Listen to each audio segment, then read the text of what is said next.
Et nous allons réaliser une parade pour éloigner les animaux friands des jeunes feuilles d'arbre que vous venez de planter. Prenez une barre de type coffrage à béton et 3 baguettes taillées en pointe à chaque extrémité. Brossez et meulez éventuellement votre barre pour la débarrasser des salissures ou de la rouille pouvant nuire à la bonne qualité de vos soudures.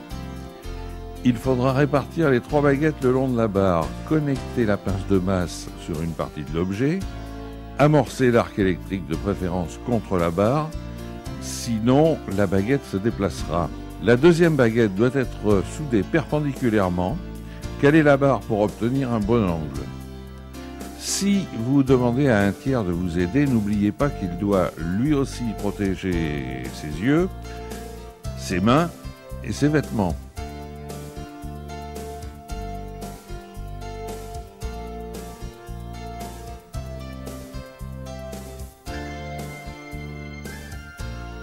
La baguette suivante est à fixer à peu près parallèle à la première.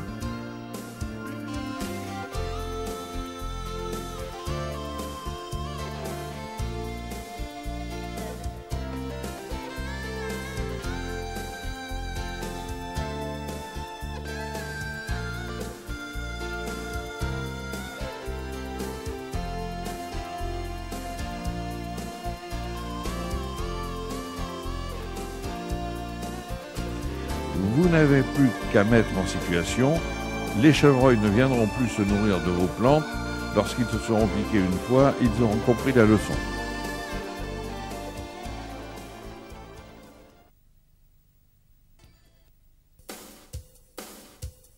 Vous n'aurez besoin que de 2 fers plats et d'une volute pour réaliser cette potence du plus bel effet. Pour maintenir en angle les 2 plats en acier, nous employons un aimant à angle calibré. Bien sûr, toute autre méthode conviendrait, notamment si vous préférez utiliser de l'inox. Il est important que les 2 parties soient bien en contact pour assurer une bonne soudure. Connectez la pince de masse à une extrémité. Vérifiez la qualité de vos électrodes qui doivent être conservées à l'abri de l'humidité. Choisissez une rutile d'un diamètre adapté. Reportez-vous au tableau qui explique dans la première partie de ce DVD la relation entre l'épaisseur de l'objet à souder et le diamètre de l'électrode. Retournez votre pièce et pratiquez un autre point de soudure. Pour amorcer l'arc électrique, frottez la pointe de l'électrode sur la partie à souder, ce qui va créer des étincelles. En éloignant l'électrode de quelques millimètres, l'arc se manifeste par une vive lumière blanche. C'est pourquoi il faut impérativement se protéger les yeux. Le métal et l'électrode entrent en fusion pour ne former plus qu'un seul élément.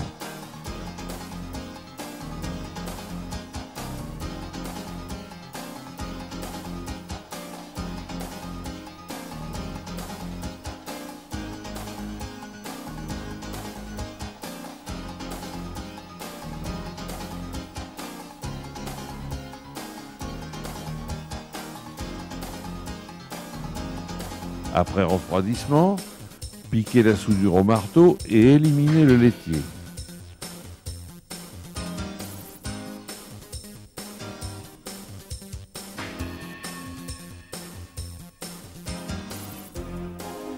Un peu de meulage fera disparaître les traces excédentes. Votre support est terminé. Il faudra toutefois le protéger de la rouille.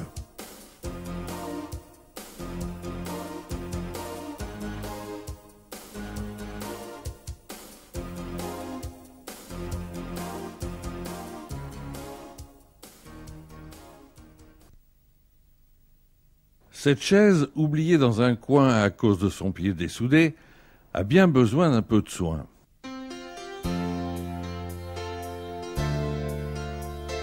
Commencez par mettre à nu le métal des parties à ressouder, pieds et structure.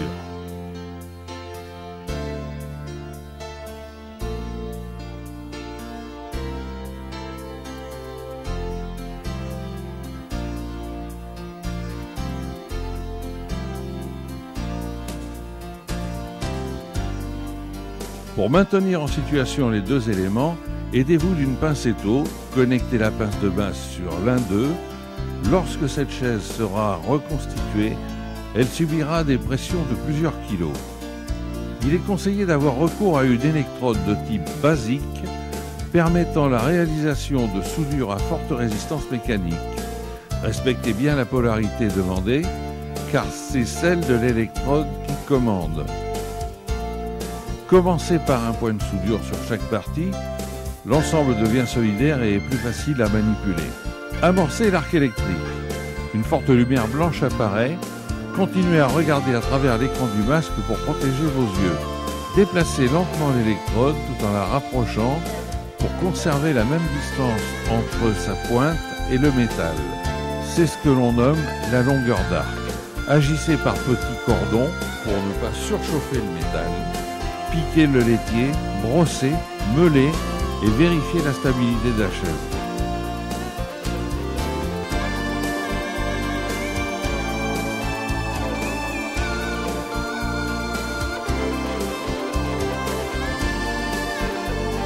La voici réhabilitée pour la terrasse.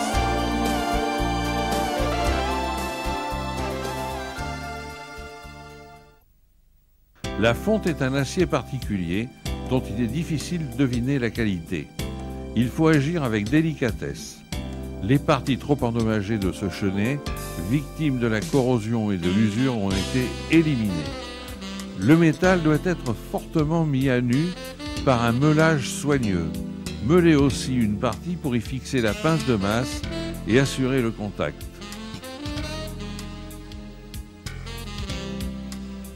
Choisissez une électrode spéciale fonte.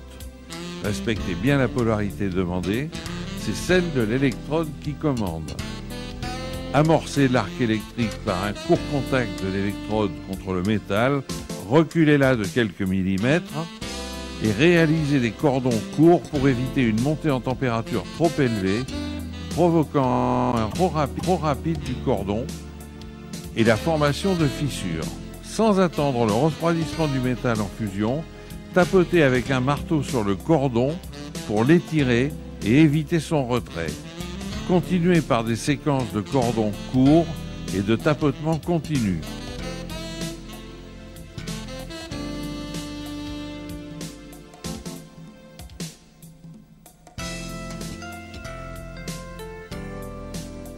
Enlevez régulièrement le laitier et brossez la soudure en cours pour apprécier l'évolution. Soyez généreux dans le rechargement. Une fois terminé, meulez les soudures en excès. Votre chenet est prêt pour une seconde vie. Un gratte-botte est destiné à rester à l'extérieur au pied de votre porte. Nous allons donc le réaliser en inox pour qu'il ne rouille pas. Préparez 4 à 5 cornières de même longueur en inox 3 mm ainsi que les plats qui constituent le cadre. Sur votre plan de travail, répartissez régulièrement les cornières pointe en haut. Présentez les éléments de l'entourage.